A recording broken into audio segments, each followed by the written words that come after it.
Bismillahirrahmanirrahim. Assalamualaikum warahmatullahi wabarakatuh. Di sini saya dari Sambung Padah dan juga rekan saya Salma Nabila Iskandar. Di sini kami akan menjelaskan mengenai materi biokimia tentang bioenergetika dan metabolisme. Dan, sebelumnya terima kasih kepada Pak saya yang telah mengizinkan kami untuk menyampaikan materi yaitu bioenergetika dan metabolisme. Nah, untuk yang pertama itu ada metabolisme. Dalam tubuh manusia, termasuk organisme lainnya, terdapat jutaan reaksi kimia. Ada reaksi penguraian dan juga reaksi pembentukan atau biosintesis. Reaksi metabolisme terjadi dalam dua fase, yaitu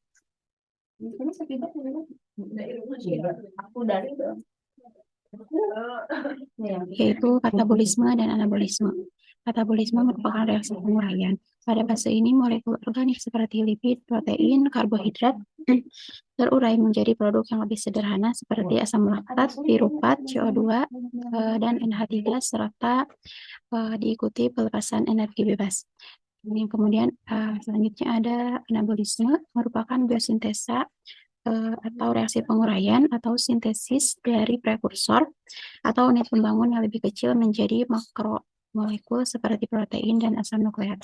Proses anabolisme dan katabolisme ini terjadi secara bersamaan di dalam sel dan disertai dengan sejumlah energi. Nah, energi tersebut dibawa oleh ATP dari reaksi katabolik dan anabolik.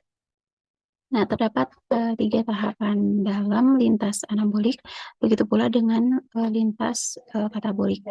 Nah, untuk lintas anabolik sendiri, tahapannya yaitu yang pertama sintesis protein dari mulai dengan pembentukan asam alfa keto, dan tahap kedua yaitu teraminasinya asam alfa keto oleh donor gugus amino membentuk asam alfa amino. Dan tahap ketiga, produk akhirnya dijadikan rantai polipeptida membentuk berbagai jenis protein. Nah, untuk selanjutnya ada ATP pembawa energi. Energi bebas merupakan bentuk energi yang mampu melakukan kerja pada kondisi suhu dan tekanan tetap. Energi itu bersumber dari glukosa dan bahan bakar seluler lainnya. Nah, ATP pembawa energi ini berperan dalam 4 aktivitas. Yang pertama, dapat memberikan energi yang diperlukan dalam proses biosintesis. Kemudian yang kedua, merupakan sumber energi untuk fotolitas dan kontraksi sel. Yang ketiga, berperan dalam aktivitas pada transport nutrien melalui membran. Dan yang keempat, menjamin pemindahan informasi genetik secara tepat selama biosintesis DNA. Nah, energi bebas yang dihasilkan oleh glukosa dan bahan bakar lainnya disimpan dalam bentuk ATP. Energi bebas tersebut yang memiliki 4 aktivitas. Kemudian di sini ada molekul ATP ya, dan pemotongan molekul ATP. Nah, di sini ada ATP sebagai pembawa energi untuk siklusnya yaitu seperti ini. Nah, dan ADPH itu membawa energi dalam bentuk tereduksi, di mana ada cara lain untuk membawa energi dari reaksi katabolisme menuju anabolisme yang memerlukan energi adalah bentuk atom H atau elektron. Atom H diperoleh dari bahan bakar sel hasil, dihidrogenase, mengkatalisis transfer H dari molekul bahan bakar ke NADP. Kemudian ada di sini hasil dari NADP dengan bentuk reduksi. Jadi di sini ada katabolisme, di mana katabolisme ini terjadi reaksi reduksi oksidasi, di mana bahan bakarnya tereduksi, kemudian untuk produknya yaitu oksidasi. Nah, untuk selanjutnya ada lintas metabolik yang diatur pada 3 tahap. Yang pertama, melalui kerja enzim alosterik. Enzim alosterik sendiri merupakan enzim yang memiliki titik kontrol pada beberapa jalur metabolisme. Produk akhir yang berkaitan dengan titik kontrol lainnya dan bukan dengan sisi aktif enzim. Jenis enzim seperti ini disebut sebagai enzim alosterik. Yang kedua ada pengaturan hormon. Pengaturan hormon ini setidaknya berpengaruh pada asupan makanan, sensitivitas insulin, berat badan, komposisi tubuh, peradangan, serta pemecahan lemak. Nah, adapun jenis hormonnya yaitu salah satunya adalah tiroid, yaitu untuk mengatur metabolisme tubuh. Bukan hanya itu saja, tiroid juga mengatur penggunaan lemak dan karbohidrat dan mengatur denyut jantung serta suhu tubuh. Dan yang ketiga ada pengontrolan konsentrasi enzim.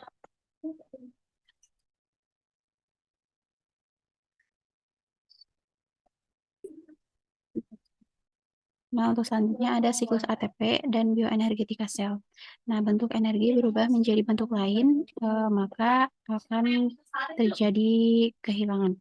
Nah, untuk bioenergetika sendiri ini memiliki dua hukum termodinamika, yaitu hukum pertama yang berbunyi di dalam sel setiap perubahan fisik atau kimia, jumlah total energi pada lingkungan adalah tetap. Sederhananya, energi itu tidak dapat diciptakan dan tidak dapat dimusnahkan. Hanya saja dapat diubah dari satu bentuk ke bentuk lain dan jumlah energinya sama atau tidak berubah.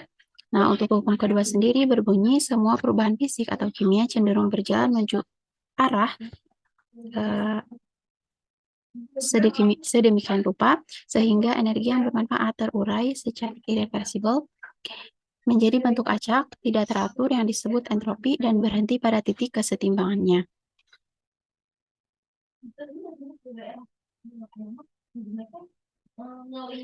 Nah, dua istilah pada hukum ini ada energi bermanfaat dan entropi. Terdapat dua jenis energi bermanfaat, yaitu energi bebas dan energi panas. Energi bebas adalah jenis energi yang melakukan kerja hanya pada suhu atau tekanan yang tetap. Sedangkan energi panas adalah energi yang melakukan kerja hanya melalui suatu perubahan suhu atau tekanan. Sedangkan entropi merupakan energi dalam keadaan acak atau tidak teratur atau energi tidak berguna. Aspek lain dari hukum termodinamika ini ada sistem dan juga lingkungan, di mana sistem merupakan kumpulan benda-benda yang mengalami suatu proses kimia atau fisik tertentu, sedangkan lingkungan adalah tempat saling bertukar energi dengan sistem yang bereaksi. Sistem dan juga lingkungan itu bersama-sama menyusun suatu semesta. Perubahan dalam energi bebas, panas, dan entropi di dalam reaksi kimia pada suhu dan tekanan yang tetap terdapat dalam sistem biologis dihubungkan satu dengan yang lainnya secara kuantitatif oleh persamaan delta G sama dengan delta H min T kali delta S, di mana delta G merupakan perubahan energi bebas, kemudian delta H adalah perubahan dalam kandungan panas sistem atau entalpi, dan T adalah suhu pada saat proses berlangsung, sedangkan delta S merupakan perubahan entropi semesta, yaitu sistem dan lingkungan. Kemudian di sini ada contoh soal di mana pada proses menuju kesetimbangan, entropi semesta akan meningkat. Di sini sebelum ke contoh soal, pada proses menuju kesetimbangan, entropi semesta akan meningkat sehingga ditandai dengan tanda plus dan terjadi penurunan pada energi bebas sistem sehingga bernilai minus, dan perubahan energi akan bernilai min apabila melepas panas ke lingkungan dan sebaliknya bernilai plus apabila menyerap panas dari lingkungan. Nah, di sini ada contoh soal ya, bisa dipahami bahwa di sini ada persamaan reaksi dari C6H12O6 menjadi CO2 plus 6H2O jika energi bebas sistem menjadi min 686.000 kalori per mol dan membebaskan panas yaitu minus 673.000 kalori per mol dalam keadaan baku termodinamika di mana suhunya 25 derajat dan tekanan 1 atmosfer atau 760 mmHg. Maka jumlah entropinya bisa dihitung ya menggunakan rumus yang tadi, sehingga dihasilkan delta X-nya yaitu plus 44 kalori per mol. Kemudian di sini ada perubahan energi bebas baku atau delta G0. Nah, setiap reaksi memiliki perubahan energi bebas baku di dalam reaksi yang mengandung lebih dari satu molekul per reaksi atau produk, seperti reaksi yang ini ya, yang A tambah B menjadi C dan D. Nah, untuk tetapan kesetimbangannya bisa dilihat ya, Kx sama dengan konsentrasi produk per konsentrasi reaktan. Nah, untuk menghitungnya sendiri, Perubahan energi bebas baku ini menggunakan persamaan delta G0 sama dengan minus 2,303 R kali T kali log Qx. Nah, delta G adalah perbedaan di antara kandungan energi bebas reaksi dan energi bebas produk pada keadaan baku. Delta G0 bertanda negatif jika produk mengandung energi bebas lebih sedikit daripada reaksi, sehingga akan berjalan ke arah pembentukan produk pada keadaan baku. Jika delta G0 bertanda positif, maka produk reaksi mengandung lebih banyak energi bebas dari reaksi, sehingga reaksi akan berjalan ke arah kebalikannya. Nah, di sini juga ada contoh soalnya bisa dibaca jika mula-mula glukosa 1 fosfat dan glukosa 6 fosfat masing-masing 0,02 molar bereaksi setimbang pada suhu 25 derajat dan pH 7 serta menghasilkan 0,001 molar glukosa 1 fosfat dan 0,0019 molar glukosa 6 fosfat, maka tentukan tetapan kesetimbangan dan energi bebas baku. Di sini tinggal di masukkan ya untuk angka-angkanya dan dihasilkan tetapan kesetimbangannya yaitu 1,90. 1,9. Kemudian untuk energi bebas bakunya sendiri dihasilkan yaitu min 0,380 kalori per mol. Nah, di sini ada hubungan antara delta G dan delta G0. Nah, perubahan energi bebas baku atau delta G0 menyatakan arah reaksi dan berapa jauh reaksi tertentu akan berjalan dalam mencapai kesetimbangannya. Jika reaksi ini terjadi pada kondisi baku, maka delta G0 merupakan suatu tetapan yang tidak dapat diubah. Kemudian untuk delta G0 sendiri, setiap reaksi yang sedang menuju kesetimbangan selalu berada negatif dan menjadi lebih kecil atau berkurang negatifnya dengan melajunya reaksi dan menjadi nol pada titik kesetimbangan. Jadi, delta G adalah perubahan energi bebas reaksi pada konsentrasi yang sesungguhnya pada saat terjadi reaksi kimia tersebut. Untuk hubungannya bisa untuk reaksi yang sama seperti yang ada di slide ini ya. Kemudian untuk hubungannya dihasilkan delta G sama dengan delta G0 plus 2,303 R kali T kali log K tadi ya, atau log produk per reaktan. Nah, di sini berlaku pada saat A, B, C, dan D berbeda konsentrasi. Kemudian ada sel heterotrop ini menggunakan yang pertama untuk biosintesis dari molekul pemula yang lebih kecil, yang kedua menjalankan kerja mekanik seperti konsentrasi otot, yang ketiga menyangkut biomolekul atau ion melalui membran menuju daerah berkonsentrasi lebih tinggi. Nah, ATP dan produk hidrolisisnya merupakan nukleotida. ATP itu dihidrolisis menjadi ADP, AMP, basa purin, dan gula 5 karbon. Nah, di sini ada persamaan reaksi ATP tambah H2O menjadi ADP dan juga I atau fosfat. Nah, di sini ada 2 senyawa fosfat dihasilkan pada pemecahan glukosa menjadi laktat. 2 senyawa pemberi gugus fosfat kepada ADP yaitu 3 fosfogliseroil fosfat dan fosfoenol piruvat yang dibentuk pada reaksi pemecahan glukosa menjadi laktat atau glikolisis. Nah, di sini ada skema dari glukosa, yaitu senyawa antara berenergi super tinggi, kemudian 3 fosfogliseroil fosfatnya menjadi ATP, dan fosfoenol piruvatnya menjadi ATP, kemudian glukosanya berubah menjadi asam laktat. Untuk selanjutnya saya serahkan kepada rekan saya. Baik, untuk selanjutnya di sini ada penguraian glukosa ya, atau sering kita sebut dengan glikolisis, di mana glikolisis ini merupakan peristiwa tadi ya, penguraian glukosa, yakni suatu senyawa kimia dengan 6 atom karbon menjadi 2 asam piruvat, yakni suatu senyawa dengan 3 atom karbon. Nah, di sini ada proses 3 fosfogliserol fosfat menjadi ATP. Nah, sebelumnya ada beberapa tahapan ya sebelum menjadi 3 fosfogliserol fosfat, yakni ada fosforilasi glukosa terlebih dahulu, kemudian ada pengubahan glukosa 6 fosfat menjadi fruktosa 6 fosfat, kemudian diubah dari 6 fosfat tadi ya menjadi fruktosa 1,6 difosfat.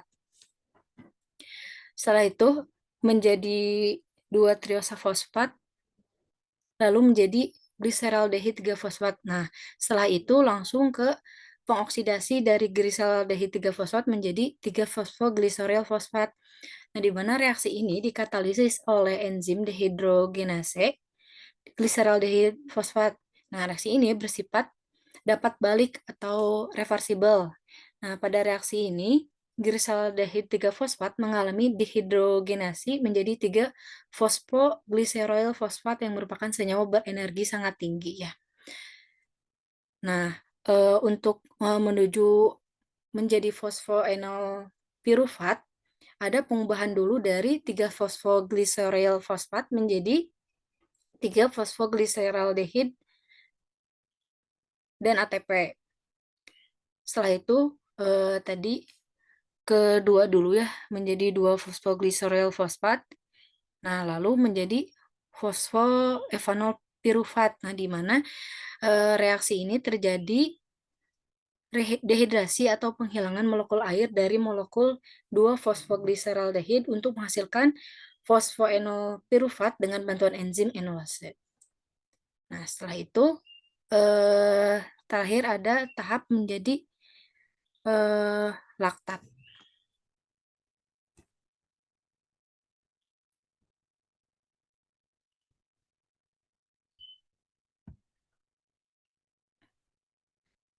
Selanjutnya di sini ada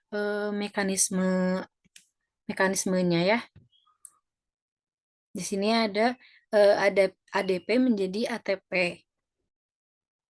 Nah, pembentukan ATP ini melibatkan hilangnya gugus fosfat dari bahan awal di mana si fosfat ini ditransfer ke molekul ADP yang menghasilkan molekul ATP. Nah, konversi dari 1,3 bifosfogliserat ke ADP ini untuk membentuk ATP dari 3 fosfogliserat. Nah, fosfogliserat kinase ini akan diubah menjadi pirufat ya, yang dikatalisis oleh enzim.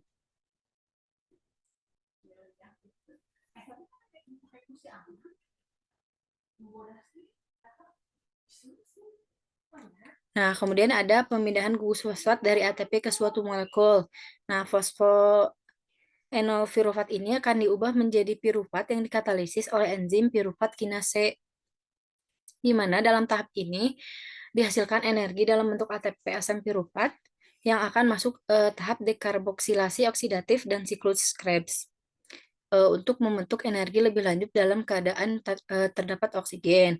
Namun, ketika tersedia oksigen, pirufat akan mengalami proses fermentasi homolaktat atau fermentasi alkohol, di mana kedua jenis fermentasi tersebut merupakan proses menghasilkan energi tanpa kehadiran oksigen sehingga disebut respirasi aerob. Nah, untuk gambar yang sebelah kanan tadi sudah dijelaskan ya mengenai fosfogliserat kinase. Kemudian ada pemindahan gugus fosfat oleh ATP yang dikatalisis kinase atau menjadi heksokinase. Nah, di mana ini ada perubahan dari alfa deglukosa 6 fosfat menjadi L-gliserol 3 fosfat. Kemudian di sini ada proses penggunaan ATP oleh kontraksi dan relaksasi otot, di mana ATP ini memberikan energi pada kerja sel, yakni pada kerja mekanik, pada kontraksi otot dan kerja osmotik, atau kerja melawan konsentrasi yang diperlukan untuk melakukan transport melawan konsentrasi gradien. Nah, di sini ada tahapan kontraksi otot, di mana kontraksi otot ini sebagai hasil interaksi antara myosin head dengan aktin filamen di dekatnya. Selama interaksi, terjadi hidrolisa ATP, sehingga terjadi perubahan konformasi. Nah, untuk tahap-tahapnya, pada tahap 1, myosin head ini mengikat ATP dan berada dalam keadaan bebas. Setelah itu, pada tahap kedua, hidrolisa ini terjadi di mana ATP diubah menjadi ADP dan PI. Myosin head ini tetap dalam keadaan tidak terikat atau bebas dengan filamen aktin. Nah, tahap 1 dan 2 ini, tahap 1 menjadi tahap 2 ini merupakan reaksi reversible atau bolak-balik ya, di mana myosin head ini melepaskan PI dan akan terlibat dengan filamen aktin atau Ini merupakan tahap ketiga. Untuk tahap keempat, akan terjadi perubahan konformasi dari myosin head sehingga dihasilkan power stroke. Nah, pada akhir power stroke ini, ADP terlepas dan myosin head kembali mengikat ATP dan berada dalam keadaan bebas kembali. Nah, kontraksi otot diinisiasi oleh adanya kenaikan konsentrasi Ca2+ sitoplasma yang tiba-tiba. Nah, sinyal dari sel syaraf akan menstimulasi perubahan potensial pada membran sel yang kemudian akan diteruskan dari plasma membran ke myofibril melalui transfer tubul atau sering kita sebut T-tubul ya. Nah, pada saat T-tubul ini tereksitasi, Ca2+ akan terbuka dan ion Ca2+ keluar dari sarkoplasmik ke sitoplasma. Nah, kenaikan Ca2+ ini hanya terjadi secara singkat karena ion Ca2+ dipompa kembali oleh Ca2+ min ATP yang banyak terdapat di dalam membran. Nah, di sini ada gambar dari kontraksi otot ya, yang sudah tadi disebutkan. Nah, selain itu juga ada yang disebut dengan troponin C dan 1, di mana troponin C dan 1 ini bertindak sebagai kepala dan troponin T yang bertindak sebagai ekor dan berikatan dengan tropomyosin. Nah, pada troponin 1 ini berikatan dengan aktin, yakni bila troponin 1 digabungkan dengan troponin T dan tropomyosin, kompleks ini akan menghambat interaksi aktin dan myosin walaupun ada ion Ca2+. Nah, kemudian troponin C mengikat 4 ion Ca2+ dan bila sudah mengikat Ca2+ akan menghilangkan efek inhibisi dari 2 molekul troponin lainnya. Nah, perlu diketahui bahwa hanya ada satu molekul kompleks troponin untuk setiap 7 monomer aktin. Nah, ini ya untuk gambarnya.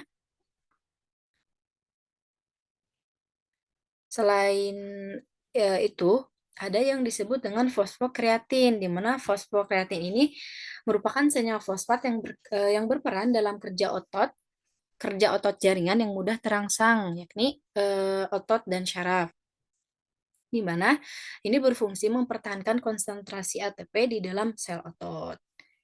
Ini ada persamaan reaksinya ya, fosfokreatin ditambah EDP menghasilkan reaksi bolak-balik, jadi kreatin ditambah ATP, di mana ATP ini digunakan kontraksi menjadi ADP, kreatin kinase, fosfokreatin ini melepas gugus fosfat ke ADP dan terbentuk ATP. Nah, tadi ya reaksi yang reversible ini,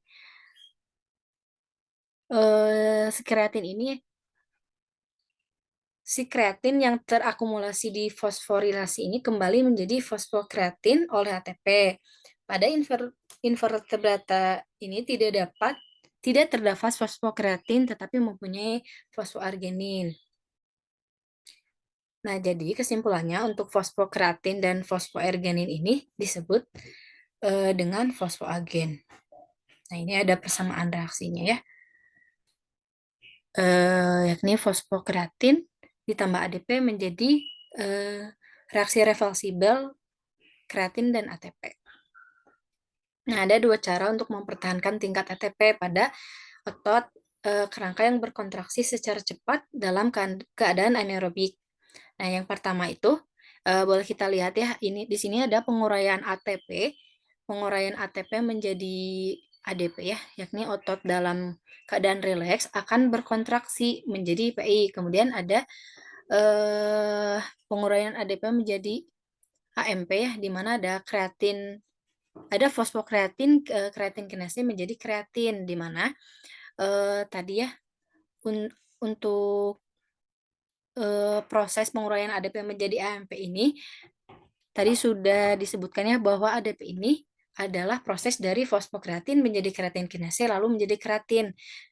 Nah, lalu dihasilkan ADP. Nah, untuk ADP menjadi AMP ini ada beberapa tahapan, yakni ADP menjadi adenilat kinase menjadi AMP. Nah, tadi sering kita singgung ya mengenai ATP.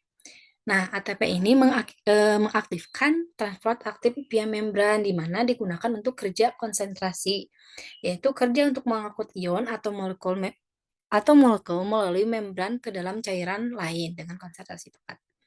Kayak untuk perhitungannya menggunakan delta G 2303. Kayak untuk C1-nya ada konsentrasi atau molaritas senyawa terlarut pada medium sekeliling, dan untuk C2-nya konsentrasi molaritas di dalam sel. Selanjutnya di sini ada tadi ya sudah dibahas mengenai kontraksi otot. Nah, ada di dalam dinding lambung. Nah, untuk di dinding lambung ini terdapat sel parietal, yaitu sel yang mensekresi asam klorida ke cairan lambung, di mana konsentrasi HCl pada cairan lambung dapat mencapai 0,1 molar pada pH 10, pada pH 1. Sementara itu, di sel mensekresi H+ pada pH 7 yang dapat melawan gradien konsentrasi 1 juta berbanding 1. Nah, pembentukan HCl ini, 2 ion H+ diangkut melalui membran plasma dari sitosol keluar sel yang dibantu oleh enzim ATP pengangkut H+. Nah, setiap molekul ATP sitosol dihidrosis menjadi ADP dan fosfat. Kemudian tadi sudah kita singgung mengenai kontraksi otot, kemudian di dalam lambung, di dalam dinding lambung, kemudian ada di dalam sel darah merah, di mana ada transport Na+ dan K+ melalui membran oleh ATP pengangkut Na+, K+. Juga sebagai pompa molekular dan penghidrolisis ATP menjadi ADP dan PI, yang sudah tadi saya jelaskan ya, untuk ATP menjadi ADP dan ADP menjadi AMP. Kemudian ada di sitosol, yakni konsentrasi K+ kurang lebih 100 mm. Kemudian di plasma darah 3, kemudian konsentrasi Na+ konsentrasi Na+ itu kurang lebih 140. Kemudian konsentrasi Na+ di dalam sel darah itu 4 molar. Nah, untuk mempertahankan gradien ini bergantung pada input ATP. Nah, untuk lebih jelasnya di sini ada gambar membran sel di luar dan di dalam.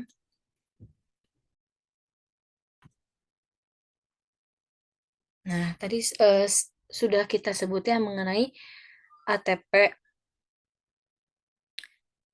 Nah, selain energi ATP yang terdapat di dalam sel dengan konsentrasi rendah, ada nih yang disebut dengan UTP, GTP, CTP, DATP, DGTP, DCTP, dan DTTP. Ini untuk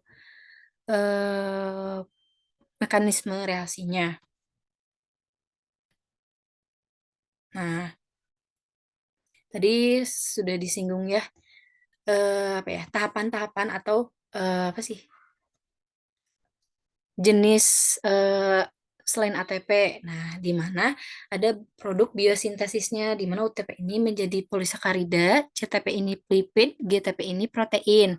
Nah, apabila digabung antara ATP, UTP, CTP, dan GTP ini akan menjadi RNA. Sedangkan DATP, DCTP, DCTP, dan DGTP akan menjadi DNA. Oke, mungkin sekian presentasi dari kelompok kami. Mohon maaf apabila terdapat banyak kesalahan. Terima kasih. Wassalamualaikum warahmatullahi wabarakatuh.